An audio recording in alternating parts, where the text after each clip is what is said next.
अगले स्लाइड में हमारा तीसरा हार्मोन क्या है? ऑक्सीटोसिन। और ऑक्सीटोसिन, वेसोप्रेसिन, दो हार्मोन ऐसे हैं जो हाइपोथैलेमस में बनते हैं, पिट्यूटरी ग्लैंड में स्टोर रहते हैं और जरूरत पड़ता है तो पिट्यूटरी ग्लैंड से बाहर निकलते हैं। और ऑक्सीटोसिन और वेसोप्रेसिन दोनों को नैनोपेप्टाइड कहा जाता है। नैनो मतलब 9 होता है, जो 9 अमीनो एसिड के बने होते हैं उस हार्मोन को नैनोपेप्टाइड हार्मोन कहा जाता है। ठीक है ना? ये है नैनोपेप्टाइड, 9 अमीनो एसिड हार्मोन। अब बताइए भाई कहां पर बनते हैं ये लोग? हाइपोथैलेमस के पैरावेंट्रिकुलर न्यूक्लियाई में ऑक्सीटोसिन बनता है। वेसोप्रेसिन सुप्रा ऑप्टिक न्यूक्लियाई में बनता है।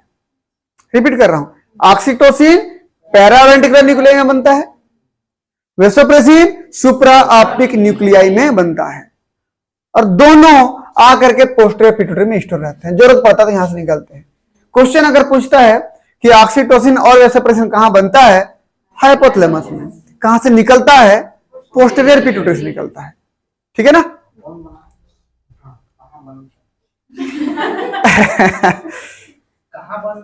हाइपोथैलेमस में। कौन बनाता है?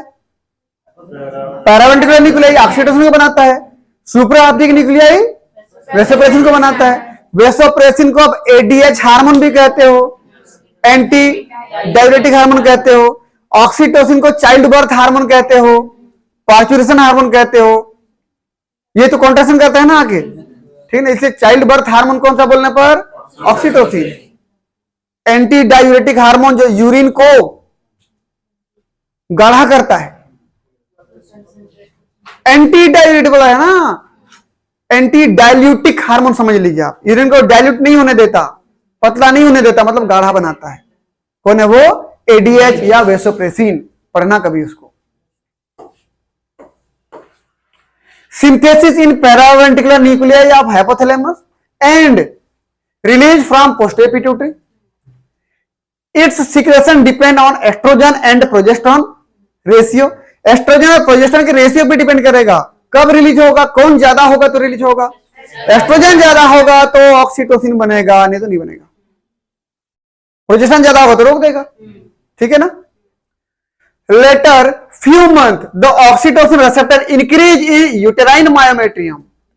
7वें महीने या 28वें वीक के बाद जैसे जैसे एस्ट्रोजन की लेवल बढ़ती जाएगी, ऑक्सीटोसिन हार्मोन की कॉन्सेंट्रेशन भी बढ़ती जाएगी और ऑक्सीटोसिन रिसेप्टर की मात्रा भी बढ़ती जाएगी ताकि कॉन्ट्रैक्शन हो, बच्चा पैदा हो। ठीक है? अगला, its secretion increase due to uterine pain, cervix stretch, because a neurogenic reflex go to the hypothalamus. अभी बोला हूं मैं कि जब बच्चा बाहर निकलने का होता है तो यूट्रस में कॉन्ट्रैक्शन होती है, बच्चा लात मारता है।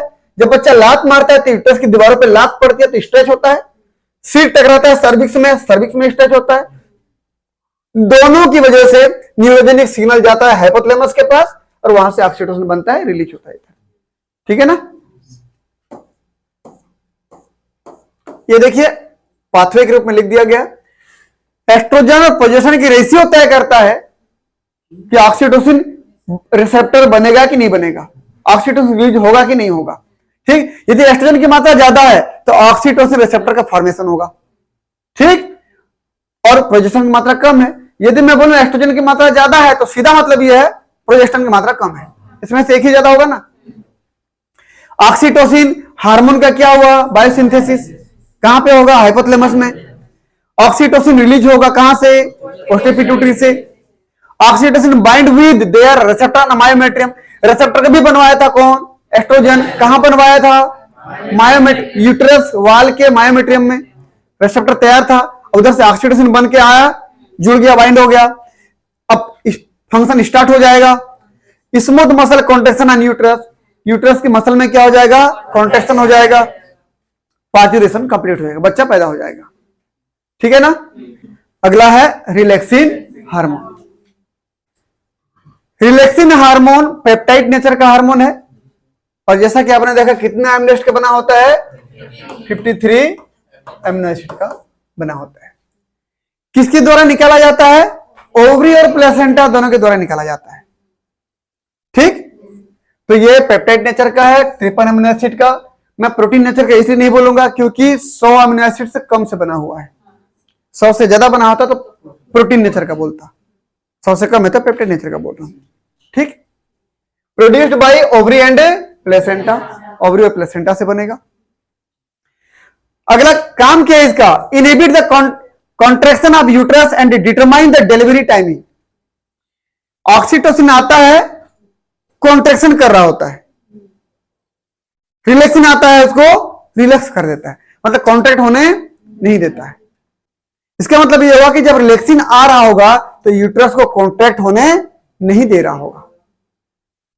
वो केवल क्या कर रहा होगा, जो पेल्विक गर्डिल होता है, पेल्विक गर्डिल की जो बोन होती है, प्यूबिस बोन, 3 बोन होती है वहां पर, इलियम, इस्चियम, प्यूबिस, तीनों बोन को स्मूथ कर रहा होगा, फैला रहा होगा, ताकि बर्थ कैनाल, बच्चे के पैदा होने का रास्ता चौड़ा हो जाए, तो बच्चे का सिर आसानी से स्मूथली बाहर आ जाए। समझ में आया ना? तो रिलैक्सिन हार्मोन करता क्या बोलने पर, डिलीवरी के टाइम को डिसाइड करता है, क्योंकि जब तक रिलैक्सिन हार्मोन आ रहा है तब तक ऑक्सीटोसिन अच्छे से काम नहीं कर पाएगा, क्योंकि ऑक्सीटोसिन का काम कॉन्ट्रैक्शन करना होता है, रिलैक्सिन का काम रिलैक्स करना होता है, यूट्राइन मसल में रिलैक्स करना होता है। तो जब आखिरी में धीरे धीरे रिलैक्सिन की मात्रा कम होगी तब किसकी मात्रा बढ़ेगी, ऑक्सीटोसिन।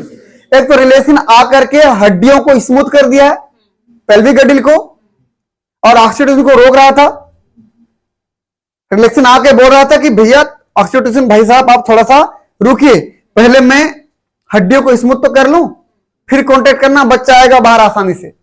अगर मैं इसको स्मूथ ना करूं, हड्डियों को नरम ना बनाऊं, ना फैलाऊं, और यदि आप आकर के कांटेक्ट कर दोगे, बच्चा बाहर आएगा, उसका चेहरा, उसका सिर, उसका डैमेज हो जाएगा, टकरा जाएगा हड्डियों से। समझ में आया ना?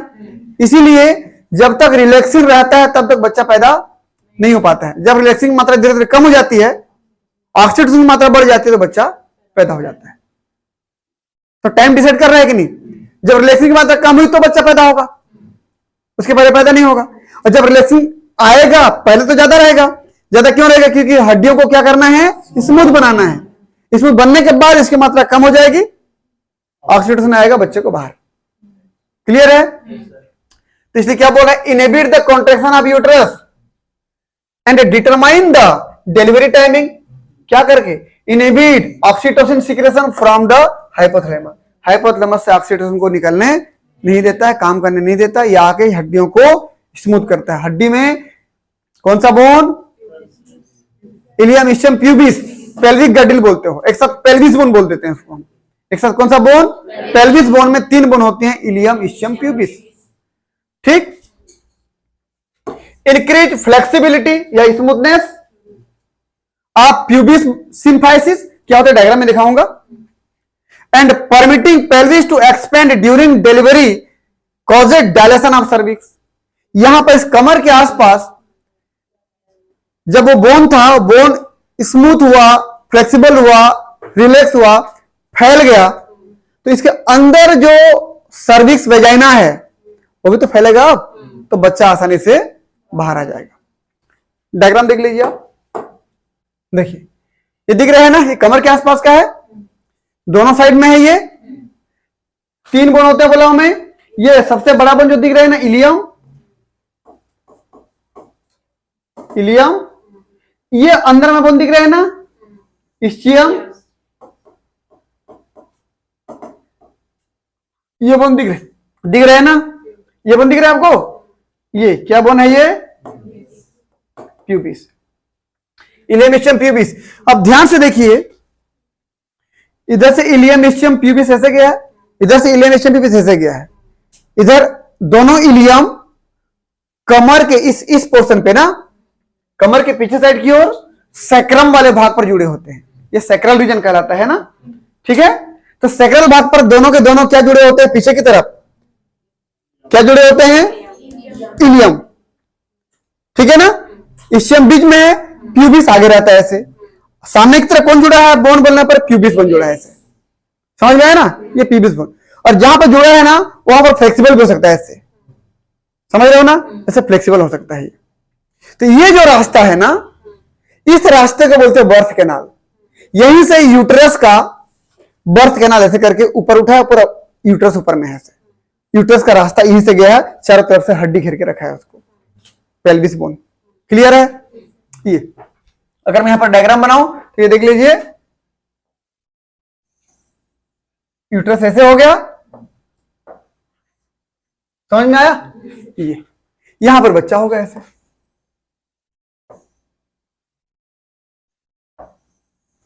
जो भी है, समझ में आया ना? यहां बच्चा है ऐसे, तो ये बोन फैलेगा तब तो बच्चा बाहर आएगा ना। ये डायग्राम में देख सकते हैं आप लोग, दिख रहा है ना?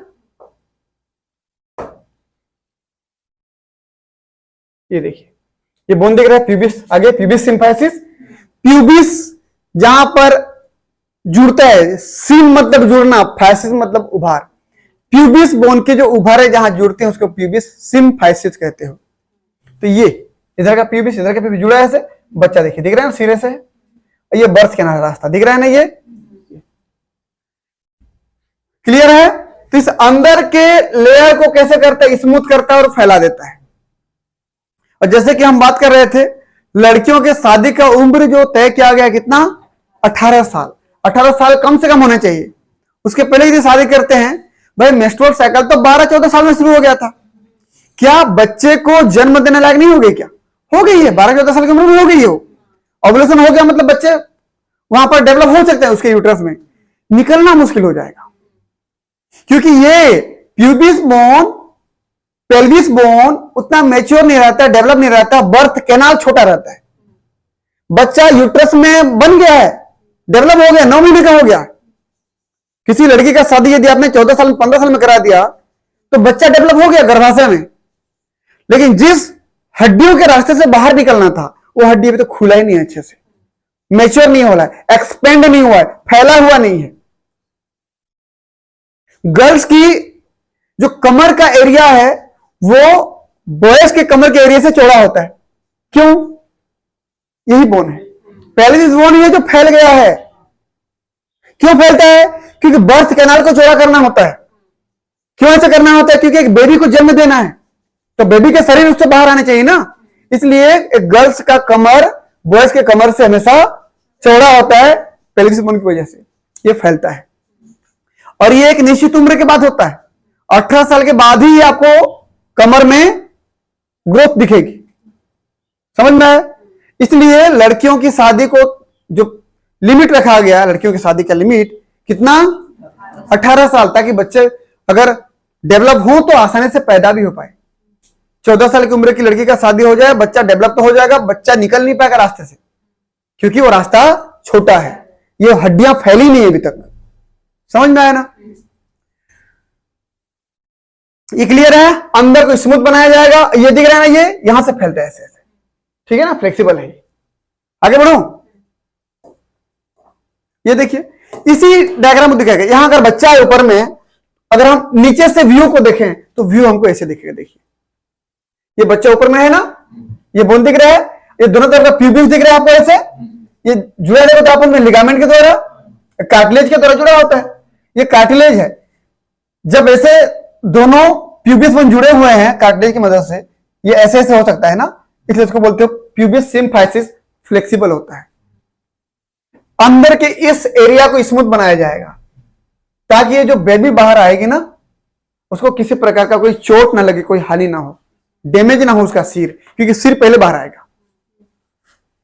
ये खुद अभी किसमें है, ये टोपी जैसे दिख रहा है ना स्ट्रक्चर, कवर है ये एमनियन झिल्ली का, ये फटेगा, पानी निकलेगी यहां से, फ्लूइड, फ्लूइड बोलते हो ना।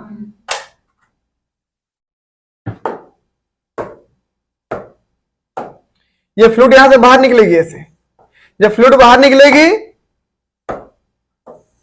जब फ्लूइड बाहर निकलेगी, फ्लूइड के साथ साथ ये बच्चा भी बहते बहते बाहर आ जाएगा। समझ में आया? डायग्राम में कोई दिक्कत थोड़ी है।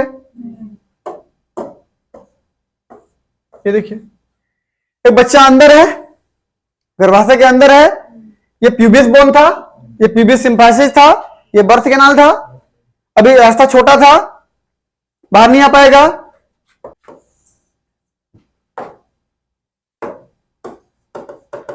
After maturation of pelvis bone,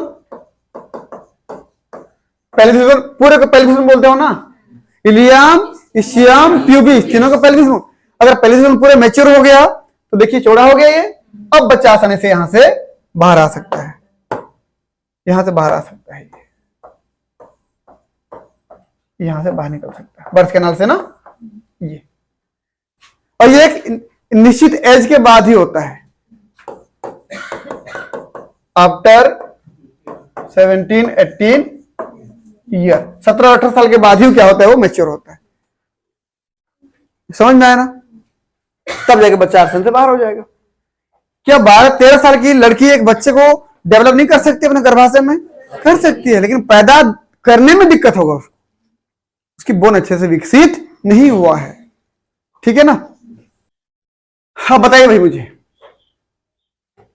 oxytocin hormone जब भी आता है यूट्रस को क्या करता है? कॉन्ट्रैक्ट, बच्चा अंदर डेवलप हो रहा है, कॉन्ट्रैक्ट कर रहा है। लेकिन रिलैक्सिंग जब भी आता है क्या करता है? फैला देता है। दिख रहा है ना बाहर का, ये ग्रीन कलर वाला ना रिलैक्सिंग हार्मोन फैला रहा है, लाल वाला अंदर ऑक्सीटोसिन कॉन्ट्रैक्ट कर रहा है। क्लियर है? तो रिलैक्सिंग क्या कर रहा है? हमेशा ऑक्सीटोसिन के अपोजिट काम कर रहा है। यूट्रस की कॉन्ट्रैक्शन के लिए अगर बात करो तो दूसरा काम क्या है? पेल्विस बोन को स्मूथ बना रहा है, वो इंपॉर्टेंट था उसका। ठीक, कहां से निकलता था? ओवरी से भी निकलता है और प्लेसेंटा से भी निकलता है, यहां से भी निकलता है, ये भी निकल रहा है और ये तो निकल ही रहा है ना? रिलैक्सिंग।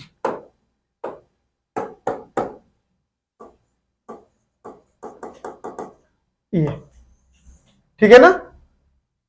प्लेसेंटा से। ठीक है, ये पीविस बोन दिख रहा है, देखो पीविस बोन यहां पर क्या हो सकता है बोला हूं मैं, यहां पर फ्लेक्सिबल। ठीक है ना? ये बर्थ कैनाल था, सर्विक्स था, वेजाइना था, पूरा दिख रहा है ना? ये पूरा स्ट्रक्चर क्लियर है?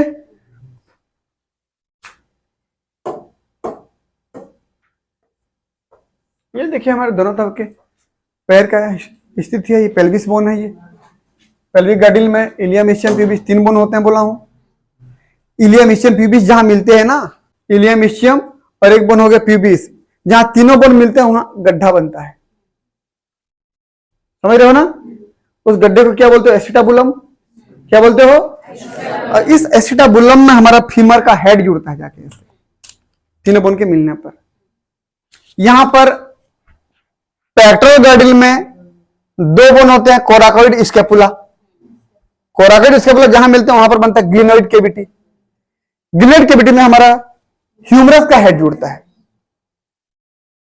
पेट्रोल गर्डिल में कोराकोइड, स्कैपुला 2 बोन होते हैं, उनके बीच में कैविटी होती है ग्लिनोइड कैविटी, वहां हमारा ह्यूमरस का हेड जुड़ता है। पेल्विक गर्डिल में इलियम, इस्चियम, प्यूबिस 3 बोन होते हैं, उनके बीच में जो कैविटी होता है एसिटाबुलम, वहां पर हमारे फीमर का हेड जुड़ता है। क्लियर है?